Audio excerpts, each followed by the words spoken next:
Om Swastiastu. Video berikutnya kita akan membacakan bab ke-11, yaitu Majelis Desa Adat. Bagian ke-1 umum, pasal 72. 1. MDA dibentuk oleh Desa Adat. 2. MDA merupakan persatuan dalam kurung persekian Desa Adat sebagai mitra kerja pemerintah daerah sesuai tingkatan dalam bidang adat, tradisi, budaya, sosial, religius, kearifan lokal, dan ekonomi adat. 3. MDA terdiri atas A. MDA tingkat provinsi, B. MDA tingkat kabupaten garing kota, dan MDA tingkat kecamatan. 4. Ketentuan lebih lanjut mengenai susunan organisasi, masa jabatan, dan tata kerja MDA sebagaimana dimaksud pada ayat 3 diatur dalam anggaran dasar dan anggaran rumah tangga MDA.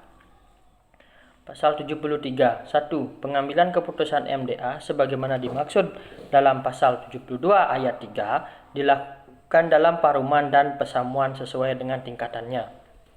2. Ketentuan lebih lanjut mengenai paruman dan pesamuan sebagaimana dimaksud pada ayat 1 diatur dalam anggaran dasar dan anggaran rumah tangga MDA. Bagian kedua, kedudukan dan pembentukan. Pasal 74. MDA sebagaimana dimaksud dalam 1. MDA sebagaimana dimaksud dalam pasal 72 ayat 3 berkedudukan di ibu kota provinsi, ibu kota kabupaten, garing kota, atau kecamatan sesuai dengan tingkatannya. 2. MDA sebagaimana dimaksud pada ayat 1 dibentuk melalui paruman sesuai dengan tingkatannya. 3. Pengurus MDA sebagaimana dimaksud pada ayat 1 dipilih dari peserta paruman sesuai dengan tingkatannya. Pasal 75. 1. Dalam melaksanakan tugasnya, MDA didukung oleh sekretariat yang dipimpin oleh seorang kepala sekretariat. 2. Ketentuan lebih lanjut mengenai sekretariat sebagaimana dimaksud pada ayat 1 diatur dalam peraturan gubernur. Bagian ketiga, tugas dan wewenang. Pasal 76. 1. MDA tingkat provinsi sebagaimana dimaksud dalam pasal 72 ayat 3 huruf A mempunyai tugas A. Mengayomi, membina, dan mengembangkan adat istiadat. B. Memberikan saran, usul, dan pendapat garing pertimbangan mengenai masalah-masalah adat dan kearifan lokal kepada pemerintah daerah serta berbagai pihak, baik perseorangan, kelompok, maupun lembaga. C. Melaksanakan setiap keputusan paruman dan pesamuan sebagaimana dimaksud dalam pasal 73. D. Mendampingi desa adat dalam penyuratan awik-awik dan perarem. Dan E. Melaksanakan penyuluhan adat istiadat, tradisi, budaya, dan kearifan lokal masyarakat Bali secara menyeluruh. 2. MDA tingkat provinsi sebagaimana dimaksud pada ayat 1 mempunyai wewenang A. Menemukan, merumuskan, dan menetapkan kesatuan tafsir terkait dengan adat istiadat dan hukum adat Bali. B. Membentuk organisasi lembaga adat sebagaimana yang dimaksud dalam pasal 52. C. Menyusun dan menetapkan ketentuan adat terkait dengan tata kelola kelembagaan dan manajemen usaha adat. D. Memusyawarahkan masalah-masalah adat dan budaya Bali untuk melindungi kepentingan adat. Kepentingan desa adat. E. Menyelesaikan perkara adat garing wicara secara bertingkat yang tidak dapat diselesaikan pada tingkat MDA tingkat kecamatan. F. Memberikan pertimbangan berdasarkan nilai-nilai adat, tradisi, budaya, dan kearifan lokal masyarakat Bali terhadap setiap rencana pembangunan yang dilaksanakan di wewidangan lintas desa adat. G. Memberikan keputusan berdasarkan nilai-nilai adat, tradisi, budaya, dan kearifan lokal masyarakat Bali terhadap dugaan pelanggaran yang dilakukan oleh prejuru desa adat. Dan H. Memberikan keputusan berdasarkan nilai-nilai adat, tradisi, budaya, dan kearifan lokal masyarakat Bali terhadap dugaan pelanggaran larangan sebagaimana dimaksud dalam pasal 32.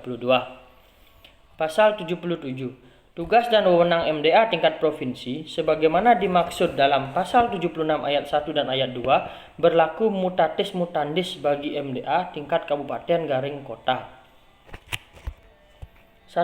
Pasal 78. 1. MDA tingkat kecamatan sebagaimana dimaksud dalam pasal 72 ayat 3 huruf C mempunyai tugas A. Memusyawarahkan masalah-masalah adat dan budaya Bali untuk melindungi kepentingan desa adat di tingkat kecamatan. B. menyelesaikan perkara adat garing wicara secara bertingkat yang tidak dapat diselesaikan pada tingkat desa adat, dan C. memberikan pertimbangan berdasarkan nilai-nilai adat, tradisi, budaya, dan kearifan lokal masyarakat Bali terhadap setiap rencana pembangunan yang dilaksanakan di wewidangan lintas desa adat. 2. MDA tingkat kecamatan sebagaimana dimaksud pada ayat 1 mempunyai wewenang A. Melakukan mediasi sebagai bentuk penyelesaian perkara adat garing wicara yang tidak dapat diselesaikan di tingkat desa adat, dan B. Melakukan koordinasi desa adat di tingkat kecamatan. Bagian keempat, pengambilan keputusan. Pasal 79. 1. Keputusan MDA tingkat kabupaten garing kota dalam menyelesaikan perkara adat atau wicara sebagaimana dimaksud dalam pasal 76 ayat 2 huruf E dapat diajukan keberatan kepada MDA tingkat provinsi untuk mendapat keputusan. 2. Keputusan MDA tingkat provinsi sebagaimana dimaksud pada ayat 1 bersifat final dan mempunyai kekuatan hukum mengikat. 3. Keputusan MDA tingkat provinsi sebagaimana dimaksud dalam pasal 76 ayat 2 huruf G dan huruf H bersifat final dan mempunyai kekuatan hukum mengikat. Pasal 80. Pemerintah daerah berkewajiban A. Mengalokasikan anggaran untuk MDA dalam anggaran pendapatan dan belanja daerah (APBD). B. Mengadakan tenaga sekretariat MDA, dan C. Memfasilitasi sarana dan prasarana MDA. Baik, sekian bab 11 terkait dengan Majelis Desa Adat atau MDA. Pada video berikutnya kita akan membahas tentang bab 12 yaitu tata hubungan dan kerjasama desa adat. Terima kasih. Om Santi Santi Santi.